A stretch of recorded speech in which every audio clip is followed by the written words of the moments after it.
বন্ধুসকল, এজন মানুহৰ কিমান প্ৰতিভা থাকিব পাৰে? এটা, দুটা, চাৰিটা, পাঁচটা।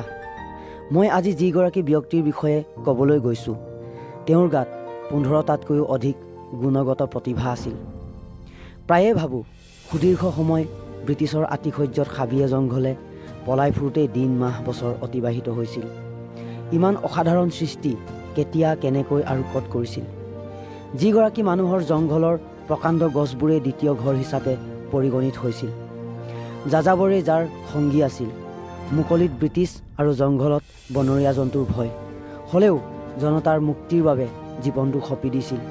শদিয়াৰ পৰা ময়মনসিংহলৈ, নাগালেণ্ড সীমান্তৰ পৰা অৰুণাচল সীমান্তলৈ কলৈ যোৱা নাছিল, ক'ত থকা নাছিল, কাৰ হৃদয়ত ঠাই নলৈছিল। যলৈ গৈছিল মুক্তিৰ কথা কৈছিল। সেই ঠাইত গীতৰ লহৰ উঠিছিল। সুৰৰ মূৰ্ছনাত জোনাকী নিশাক প্ৰেমত পেলাইছিল।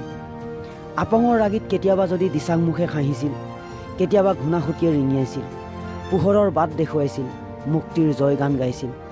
তেওঁৱেই হ'ল আমাৰ প্ৰিয় শিল্পী, মুক্তি যুঁজাৰু কলাগুৰু বিষ্ণু প্ৰসাদ ৰাভা অথবা কমৰেড ৰাভা। বন্ধুসকল, এগৰাকী মানুহেই সুদক্ষ অভিনেতা, সুগায়ক, সুদক্ষ ফুটবল খেলুৱৈ, ক্ৰিকেট খেলুৱৈ, প্ৰসিদ্ধ গীতিকাৰ, সুৰকাৰ, চিত্ৰশিল্পী, নৃত্যশিল্পী, কবি, উপন্যাসিক, গৱেষক, নাট্যকাৰ ইত্যাদি ইত্যাদি। এগৰাকী মানুহৰ কিমান প্ৰতিভা থাকিব পাৰে? এটা, দুটা, তিনিটা, পাঁচটা। কিন্তু কলাগুৰু বিষ্ণু প্ৰসাদ ৰাভাৰ ক্ষেত্ৰত এজন মানুহৰ যিমান প্ৰতিভা থাকিব লাগে তাতকৈ বহুত বেছি আছিল। আনকি 22টা ভাষাও সলসলীয়াকৈ ক'ব পাৰিছিল এইগৰাকী মহান অসমীয়াই। বন্ধুসকল, বিষ্ণু প্ৰসাদ ৰাভাৰ জন্ম হৈছিল 1909 চনৰ 31 জানুৱাৰীত বাংলাদেশৰ ঢাকা চহৰত। দেউতাকৰ নাম গোপাল ৰাভা আৰু মাকৰ নাম গেঠি ৰাভা আছিল। সৰুৰে পৰাই বিষ্ণু প্ৰসাদ ৰাভাই এটা সাংস্কৃতিক পৰিৱেশ পাইছিল, যাৰ বাবে শিল্পী হোৱাৰ সকলো দিশ পাইছিল। 1926 চনত তেজপুৰ চৰকাৰী উচ্চতৰ মাধ্যমিক বিদ্যালয়ৰ পৰা হাইস্কুল শিক্ষান্ত পৰীক্ষাত উত্তীৰ্ণ হয়। তেতিয়াৰ অবিভক্ত দৰং জিলাৰ ভিতৰতেই সৰ্বোচ্চ নম্বৰ পাইছিল বাবে কুইন এম্প্ৰেছ বঁটা লাভ কৰিছিল। তাৰ পাছত কলেজীয়া শিক্ষা গ্ৰহণৰ বাবে কলিকতালৈ যায় আৰু 1928 চনত তেওঁ চেণ্ট্ৰপল কলেজৰ পৰা প্ৰথম বিভাগত ISC পাছ কৰে।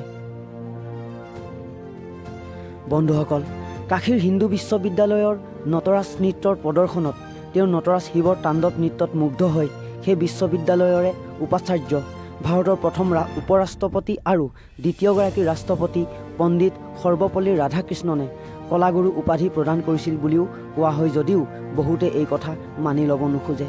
কিয়নো 1969 চনৰ 21 জুন তাৰিখে ৰাভাদেৱৰ মৃত্যুত দৈনিক অসম কাকতত বিভূত কলিতাই প্ৰথম কলাগুৰু বিশেষণেৰে লিখিছিল বুলিও কোৱা হয়।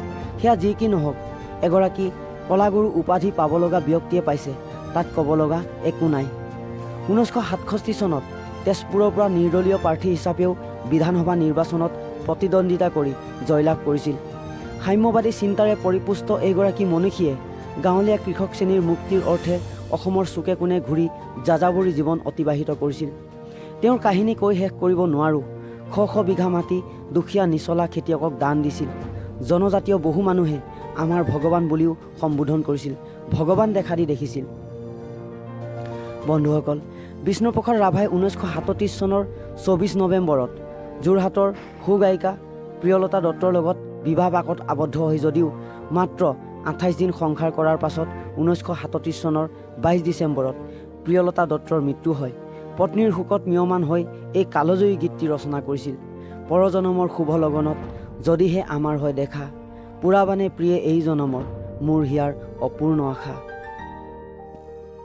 বন্ধুসকল, 2009 চনৰ 31 জানুৱাৰী তাৰিখে ভাৰত চৰকাৰে তেওঁৰ জন্ম শতবাৰ্ষিকী উপলক্ষে এটি বিশেষ ডাক টিকট উন্মোচন কৰিছিল।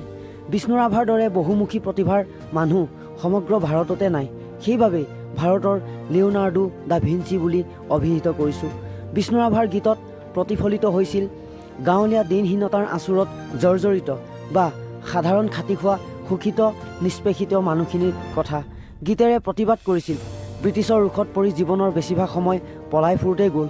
ইতিমধ্যে উল্লেখ কৰিছোঁ, ইমান অসুবিধাৰ মাজতো এগৰাকী শিল্পী হিচাপে নিজকে প্ৰতিষ্ঠা কৰি মহান অসমীয়াসকলৰ ভিতৰত অন্যতম এজন কৰি থৈ গ'ল। এইগৰাকী মহান অসমীয়াই 1969 চনৰ 20 জুন তাৰিখে সকলো অসমীয়াক কন্দুৱাই থৈ গুচি গ'ল। নৱপ্ৰজন্মই বিষ্ণু ৰাভাৰ পৰা শিকিবলগীয়া বহুত আছে, গৱেষণা কৰাৰ থল আছে। বন্ধুসকল, বিষ্ণু ৰাভাই অসম আৰু অসমীয়াৰ বাবে বহুত কৰি থৈ গ'ল। কেতিয়াবা ভাবোঁ বিষ্ণু ৰাভাও পাহৰণিৰ গৰ্ভত সোমাই পৰিব নেকি, পাহৰি যাম নেকি এইগৰাকী মহান অসমীয়াক। কিয়নো বহু পুৰোধা অসমীয়া ব্যক্তি এতিয়া পাহৰণিৰ অতল গৰ্ভত। আৰু বহুত ক'বলৈ থাকি গ'ল। এই ভিডিঅ'টো ছুটি হোৱাৰ বাবে আৰু বহুত ক'বলৈ থাকি গ'ল। পৰৱৰ্তী সময়ত মই যদি সুযোগ পাওঁ তেতিয়াহ'লে বিষ্ণু ৰাভাৰ ওপৰত আৰু বিতংভাৱে আলোচনা কৰিম। আপোনাৰ বহুমূলীয়া সময় দিয়াৰ বাবে বহুত বহুত ধন্যবাদ জ্ঞাপন কৰিছোঁ। এই চেনেলটি লাইক, শ্বেয়াৰ আৰু ছাবস্ক্ৰাইব কৰি মোৰ মনোবল বঢ়াব পাৰে, যাতে এনেকুৱা ধৰণৰ ভিডিঅ' আৰু তুলি ধৰিব পাৰোঁ। ভিডিঅ'টি কেনেকুৱা লাগিল কমেণ্ট কৰিব বুলি আশা কৰিলোঁ। ধন্যবাদ।